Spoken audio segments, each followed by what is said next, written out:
Halo Sobat Rupiah, baku dapat di Klinik Wirausaha Bank Indonesia edisi perdana. Kali ini kami terima kasih sekali kepada Bank Indonesia karena kami diberikan kesempatan untuk bisa hadir di sini di podcast Bank Indonesia. Kalau sebelum-sebelumnya kita bisa melihat edisi tentang berbagai macam materi yang sudah dihadirkan di Bank Indonesia. Kali ini kami dari Wirausaha Bank Indonesia atau Certified Wirausaha Unggulan Bank Indonesia tahun 2020 ingin berbagi banyak hal yang sudah kami terima selama setahun masa pendampingan. Dan untuk edisi kali ini kami akan membahas tema yang kami rasa sangat penting bagi seorang wirausahawan, yakni mindset bisnis. Dan untuk edisi kali ini kami juga bersama dengan salah satu sahabat kami. Halo, selamat datang di ruang podcast Klinik Wirausaha. Halo Mi. Iya, kabar baik ya? Sangat luar biasa. Oke, baik. Kita akan coba sharing tema yang kita akan bicarakan hari ini tentang mindset bisnis ya. Yes, betul. Baik, teman-teman, perlu juga teman-teman ketahui bahwa Wirausaha Unggulan Bank Indonesia ini adalah program dari Bank Indonesia dan di mana ada setahun pendampingan dari IMUDS, yaitu sebuah lembaga coaching yang kemudian memberikan kita banyak hal tentang bagaimana kita harusnya menjalankan bisnis. Nah, tema-tema yang kita sudah dapatkan selama setahun itu coba kita akan sharing secara online di sini di Klinik Wirausaha. Dan untuk tema kita kali ini tentang mindset bisnis, ini akan di-sharing oleh rekan kita Sisko. Tapi sebelum kita bicara tentang materi, kita kenalan dulu ya. Anda ini siapa sebenarnya? Bukannya kita sudah saling kenal? Oh iya, kalau saya udah kenal gitu ya. Tapi teman-teman Sobat Rupiah di luar sana kan mungkin belum kenal. Jadi mungkin saya persilahkan untuk rekan Sisko memperkenalkan diri. Silakan. Siap, Mi. Terima kasih. Selamat bertemu teman-teman podcast yang selama ini mungkin banyak mendapatkan insight dari berbagai narasumber, tapi ini perdana katanya.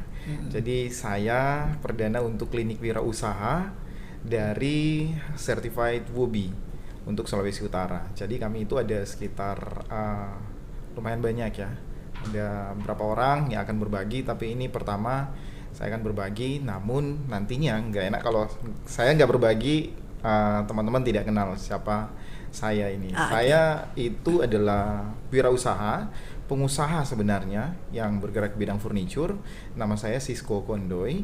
Kalau banyak IKM, UMKM, pengusaha yang klien saya pasti kalau lihat podcast ini sudah kenal pastinya. Baik, oke. Iya, dan Bung Sisko ini punya usaha furniture-nya diberi nama DB, ya? Yes, betul. Oke, DB ini jadi sebuah branding yang kemana-mana nih ya. Ya betul, itu yang kita bawa sekarang ini, DB Furniture. DB Furniture. Baik, jadi kita bicara dulu nih, Sisko ini kalau latar belakang Sisko ini pendidikannya apa sebetulnya? Saya baca di profil sarjana farmasi malah. Ya, betul. Kok bisa nyemplung di dunia usaha gitu? Ya otomatis pada waktu itu sebenarnya sarjana farmasi ini saya dapat dari selesai 2013 ya Umi, saya masuk tahun 2009. Tapi sebenarnya saya lulusan 2007 waktu SMA.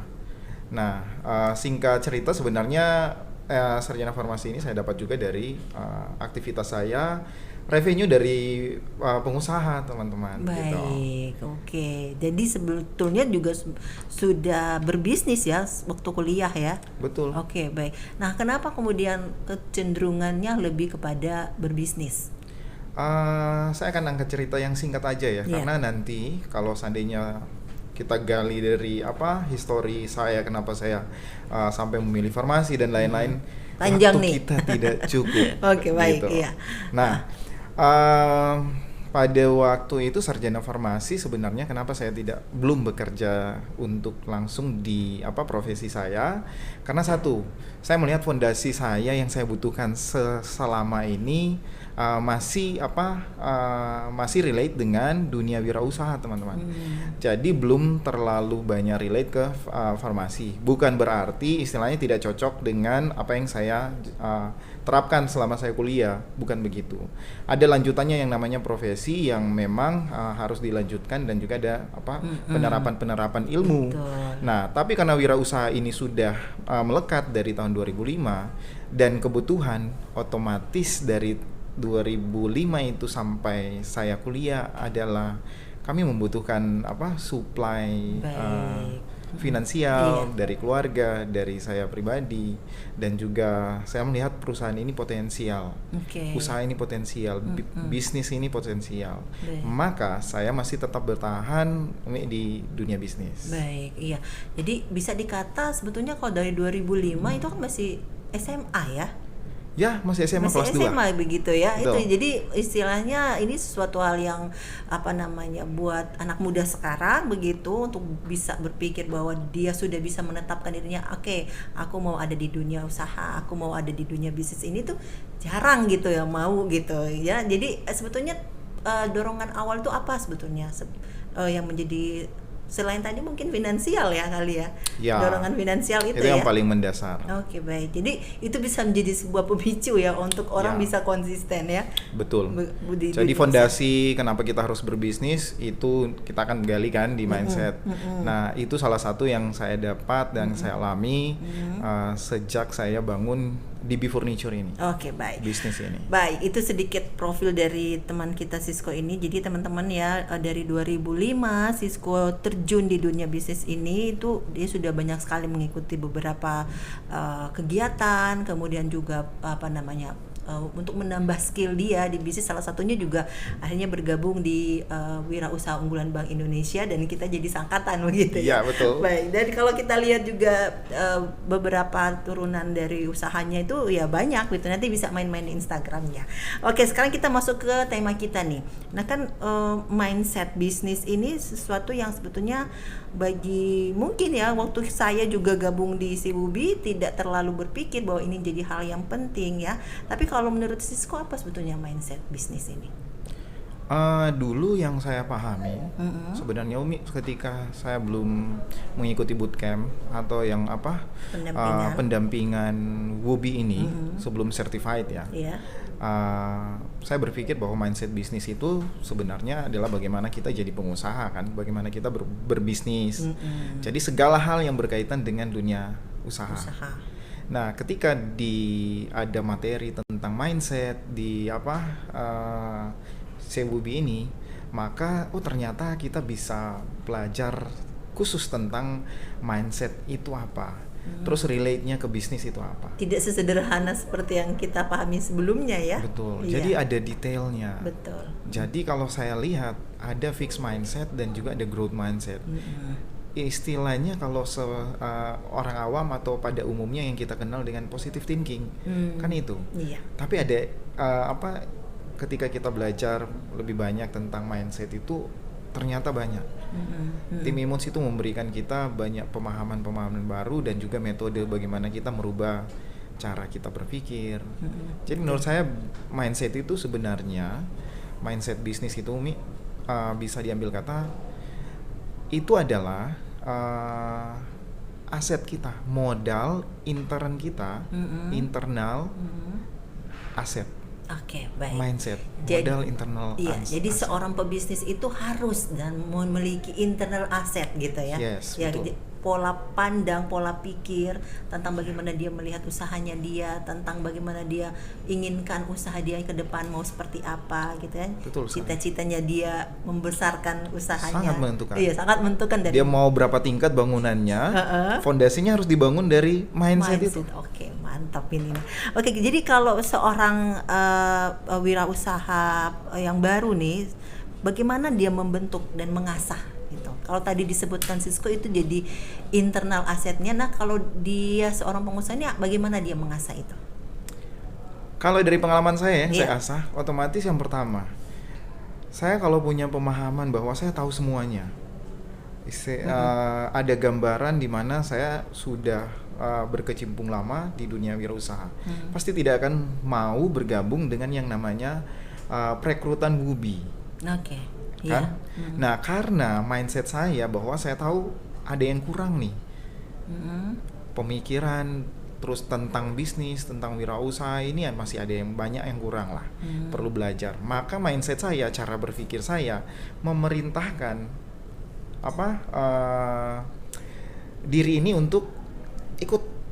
Ayo ikut, pasti di situ akan ada banyak hal positif baru yang bisa kita dapat. Baik. Nah, jadi itu ketika kita membuka diri, pikiran kita terbuka, positive thinking dengan apapun yang datang, nah maka secara otomatis energi itu akan datang, akan mengikuti, termasuk diri kita sendiri akan tertarik ke dalam hal-hal yang positif, Umi.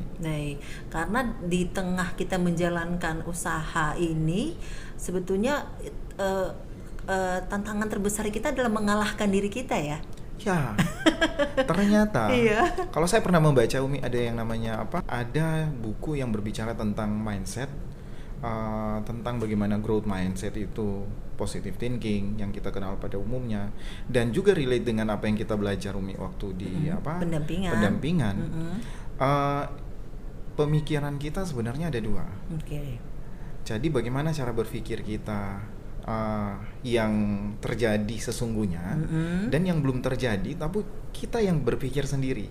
Nah, bagaimana kita mengalahkan cara berpikir kita sendiri yang belum tentu itu terjadi? Kadangkala itu adalah hal-hal berpikir yang negatif. Nah, itu yang menarik. Growth mindsetnya ketika kita berpikir hal negatif terus banyaknya di negatifnya akan growth juga. Iya, akan lebih dominan. Iya, betul. Iya, betul. Kan seperti itu. Iya. Walaupun kenyataannya yang terjadi bukan seperti itu nanti. Jadi kalau seandainya growth mindset kita perbanyak di positif, maka energi yang akan terjadi itu akan terjadi positif yang banyak. Oke, ini menarik sekali. Nanti kalau teman-teman mau gabung di Siwubi atau di Wubi itu nanti akan dilatih gimana gitu ya, bagaimana menumbuhkan energi positif sehingga kemudian mindset positif tentang bisnis kita ini bisa jalan. Nah, kalau kita bicara lagi nih sekarang nih, menurut Sisko bagaimana hubungannya bisnis mindset ini dengan peningkatan kerja? Peningkatan kerja kita bisa ukur dari, sebenarnya kalau kita sudah tahu tentang manajemen, kita akan ada KPI. Maka relate dengan bukan hanya perasaan sebenarnya, tapi ada indikator yang kita bisa lihat. Oh ya, berarti yang saya pikir kemarin bahwa saya akan lulus sarjana farmasi, maka indikatornya adalah saya mendapatkan ijazah sarjana farmasi kan. Nah, sebelum saya kuliah pasti saya punya growth mindset, saya mau kuliah di farmasi. Contoh. Nah, kalau di bisnis, saya ingin contoh misalnya menambah aset saya, valuasinya sekitar 5M. Nah, apabila kita sudah digiring growth mindsetnya seperti itu dan diikuti dengan kemampuan kita, skill kita belajar hal-hal yang positif, dan itu menjadi doa kita setiap hari juga, maka energi ini akan mengikuti. Nanti indikator itu coba kita lihat setiap tahun atau setiap 6 bulan, setiap 2 tahun, 5 tahun, seperti apa valuasi kita dari sebelum dan sesudah itu. Nah, maka itu relate-nya. Kita pernah berpikir apa? Oh, ternyata yang kemarin saya tidak pernah pikirkan, saya pikir ini cuma mimpi. Tapi ternyata terjadi. Bisa, gitu. Kemarin saya berpikir DB ini 2005 bisa saja cuma bertahan 5 tahun. Tapi sudah belasan tahun sejauh ini masih terus berkembang dan saya yakin akan lebih besar lagi. Dan malah menghasilkan beberapa usaha-usaha lain ya. Yes, ya kan, jadi beranak nih DB-nya ya. Ya, jadi usahanya awalnya furniture tapi bisa berkembang dengan yang lain. Nah, itu sebetulnya kekuatan mindset ya, kekuatan pikiran kita bagaimana mengarahkan hal-hal positif yang ada dalam diri untuk kita aplikasikan di usaha kita. Nah, ini kan pikiran kita nih sebetulnya lawannya adalah diri kita kan ya. Iya, diri kan? Kita. Nah, secara konkret kita melawan itu apa sih sebetulnya? Istilahnya kalau kita lagi berperang nih ya, kita tuh harus punya senjata apa gitu, sehingga mindset bisnis yang positif ini akan terus ada gitu dan tidak kalah gitu dalam pertarungan ini. Karena kan kita berbisnis ini kan cuma bukan setahun 2 tahun nih ya. Ya, betul. Ya, kita kan harus sepanjang hidup kita karena ini adalah aset kita, masa depan kita, semua hal yang kita pertaruhkan ada di sini gitu. Nah, bagaimana nih Karena ini akan menjadi sumber mata air Betul. dari kita yang kita bilang nantinya ini adalah mata pencarian kita Iya. terhadap keluarga kita kan. Betul. Nah, mata air ini akan mengalirkan sumber-sumber rezeki kepada orang lain, kepada karyawan kita, kepada keluarga kita, ataupun kepada para relasi bahkan customer kita. Nah, ini akan menjadi sumber rezeki bagi mereka. Iya. Nah, bagaimana kita melawan dengan diri kita sendiri?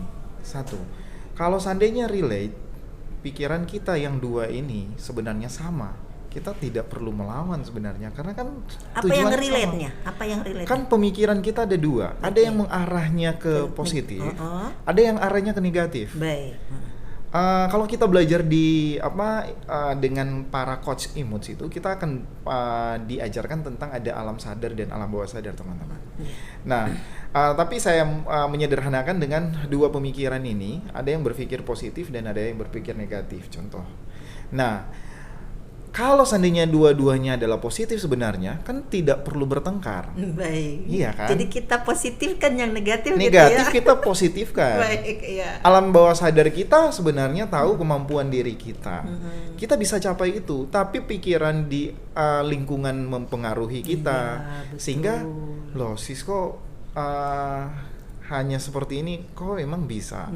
Lingkungan pasti lihat keadaanmu seperti ini masih emang bisa nanti kalau sukses. Kan itu yang akan mengganggu kita. Iya. Nah, bagaimana kita istilahnya merubah lingkungan itu dengan ya sudah, kita punya pemahaman alam bawah sadar saya tahu kemampuan saya untuk mempengaruhi alam yang ada di lingkungan saya. Baik. Ini loh indikator saya sudah mencapai ini. Saya sudah mencapai ini dan keyakinan saya akan capai seperti ini. Nah, maka kita akan membagi rezeki kepada mereka dengan pemahaman-pemahaman yang positif seperti itu. Oke, kalau kemudian bicara lagi nih sekarang nih ya, Sisko melihat perubahan besar apa yang didapat dari pemahaman mindset yang diajarkan Imuts nih? Pemahaman besar yang satu konsistensi.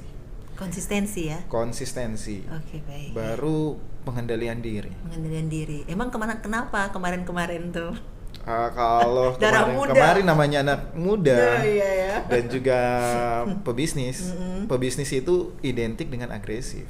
Nah, oke. Pastinya maunya cepat, ini ya, mau banyak cepat, duit. iya, benar-benar. Ada aset ini, Iya, ada aset ini. Iya kan, seperti itu kan. Iya, oke. Kita pengen ini, targetnya Betul. ini, targetnya itu. Harus membuktikan kepada orang yang melihat kita Baik. ini dan ini. Baik. Nah, setelah ini kita belajar, oh ternyata itu hanya pikiran, itu Betul. hanya tentang mindset. dan tidak perlu sebuah pembuktian yang yang jor-joran gitu ya. Iya. Betul ya, karena sebetulnya dengan apa yang pikiran positif kita untuk terus saja bekerja, konsisten saja, itu sebenarnya sudah akan bisa menghasilkan pandangan-pandangan orang gitu kan. Kita konsisten aja. Iya, konsisten. Kita langsung kita terapkan apa yang kita lakukan yang betul, kita evaluasi, oh ternyata ini keliru atau ini salah, ini memperlambat, ya sudah kita rubah. Begitu kan dengan pemahaman, dengan mindset. Ketika oh ternyata ini hanya pikiran saya bahwa kamu nggak bisa, kamu mau contoh mau mendapatkan klien ke customer kan, nah di pikiran kita sudah mengalir hal-hal negatif, contoh dia nggak akan terima kau di kantornya, Iya, dia nggak akan ini, iya. kan seperti itu. Iya, benar. Coba kita rubah, kayak Om Bob bilang pebisnis itu sebenarnya ya berpikir seperti orang bodoh. Iya kan? Iya. Jadi masuk saja, tawarkan. Untuk mau diterima atau tidak itu bukan urusan kita. Betul. Urusan dia. Kita sudah mencoba menawarkan. Tapi pemikiran kita yang menggagalkan kita sebenarnya. Betul. Akhirnya prospek itu kita tidak perbanyak kan. Iya, sebetulnya kita sudah bisa mulai dari rumah ya. Dari rumah. Pikiran positif kita sudah dimulai dari kita mempersiapkan diri untuk misalnya kita ke klien begitu ya, dan itu sudah bisa dimulai dari rumah. Bagaimana kita ngomong ke diri kita ya, kita diajarkan begitu ya sama coach ya, diajarkan bagaimana berbicara dengan diri kita bahwa hal-hal negatif akan keluar dan yang hanya masuk hal-hal positif saja. Nah, itu menjadi salah satu pintu masuk kita untuk bisa lebih percaya diri ya, seperti itu. Saya teringat yang namanya istilah afirmasi. Iya, afirmasi. Itu yang saya cari sebetulnya ya. Oke, kita bicara afirmasi. Gimana nih afirmasi? Kalau afirmasi di grup kita paling banyak yang sering share kan afirmasi. Iya. Saya- Jadi teman-teman perlu diketahui bahwa meskipun kita sudah selesai pendampingan ya, tapi kita punya grup WA gitu ya. Dan tiap pagi kita didorong oleh coach untuk melakukan bentuk afirmasi. Seperti apa coba nanti jelaskan Sisko. Silakan. Afirmasi yang pertama pastinya kita bisa bersyukur. Ya. Kalau saya kebanyakan afirmasi itu yang pertama otomatis ketika kita diberikan kesempatan oleh Tuhan, kita harus bersyukur dong. Tidak semua orang bisa merasakan apa yang seperti kita rasakan kan. Nah, kalau seandainya kita diajarkan bagaimana bersyukur setiap pagi itu dengan berdoa, itu adalah salah satu afirmasi. Baik. Supaya kita mendatangkan energi-energi positif dan kita mengundang Tuhan juga untuk campur Ikut tangan. terlibat ya. Betul. Campur tangan dari setiap Segala- apa yang akan kita lakukan. Betul. Kalau Tuhan tidak tahu apa yang akan kita lakukan, Iya. Jadi sedangkan kita serumah saja atau tim, kita cuma tahu kita akan tujuannya ke Tomohon. Terus ikut naik mobil. Kita kan tidak sampaikan. iya, tujuan Mereka kita apa? iya bingung. Kita Kalau mau kita ngapain, sampaikan iya.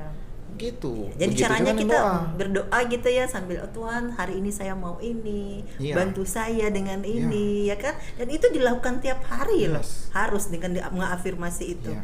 Dan yang dirasakan adalah Minta dilancarkan. minta dilancarkan. Kalau kita minta dilancarkan, lancarkan uang masuk, lancarkan order. Dan itu disebut ya? Disebut. Disebut. Seperti apa misalnya? Ini menarik nih. Kalau kita sebut misalnya hari ini saya mau ke BI. Oke. Saya mau ke podcast hari ini sore.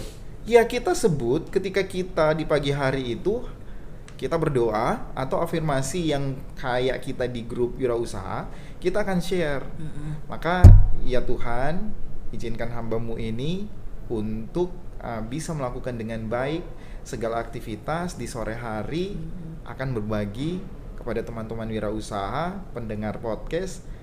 Semoga semua itu dilancarkan. Lancarkan dan Seperti itu, bermanfaat. simple Iya, sebenarnya. betul. Dan yakin setiap kita melakukan itu ada energi positif loh yang masuk ya. Yes. Dengan secara tidak langsung begitu. Oke, Sisko, mungkin ada teman-teman yang mungkin mahasiswa, kita tahu juga kan banyak teman-teman dari Genbi ini suka nonton nih podcast. Nah, mereka ini kan juga masih fresh graduate misalnya ya, ada yang baru belajar apa segala macam. Memulai bisnis ini dengan mindset bisnis yang tadi kita sudah sebutkan tadi bahwa itu adalah aset diri kita, jadi inner asset gitu Inner ya. Inner asset itu perlu dilatih tidak sih? Sangat perlu dilatih. Oke. Konsisten tadi itu kan perlu dilatih. Baik, iya. Terus menerus dilakukan. Lingkungannya mempengaruhi nggak? Dia harus mencari lingkungan seperti apa sehingga mindset bisnisnya ini akan tetap waras gitu bahasanya. Kita mau mempengaruhi lingkungan atau lingkungan mempengaruhi kita. Tapi Iya. secara otomatis memang terkadang ya namanya juga kita akan bilang namanya juga manusia. Lingkungan kadangkala bisa menjadi godaan. Baik. Kenapa kamu belum katanya berwirausaha, mobil saja belum ada, Iya. handphone saja masih ini. Nah itu kan lingkungan. Baik. Nah bagaimana dengan kita meyakinkan diri kita belum waktunya? Oke, Tuhan akan mengadakan indah pada waktunya. Nah hal-hal seperti itu ya sudah nanti kita tebarkan ketika semua itu terjadi, energi mengikuti, tepat pada waktunya, mereka akan berubah. Oh ternyata ini ya. Iya, jadi kuncinya adalah konsistensi tadi, kemudian yakin saja Yes. bahwa apapun yang akan dilakukan ini, meskipun istilahnya berat gitu, kita melawan lingkungan, melawan diri kita, tapi ketika kita sudah konsisten, mudah-mudahan itu jadi jalan kita Ya, untuk bisa betul. sukses. Oke, dari tema mindset ini mungkin ada yang bisa kamu beri catatan penting nih buat teman-teman Sobat Rupiah. Catatan penting, berarti saya butuh pulpen dan kertas.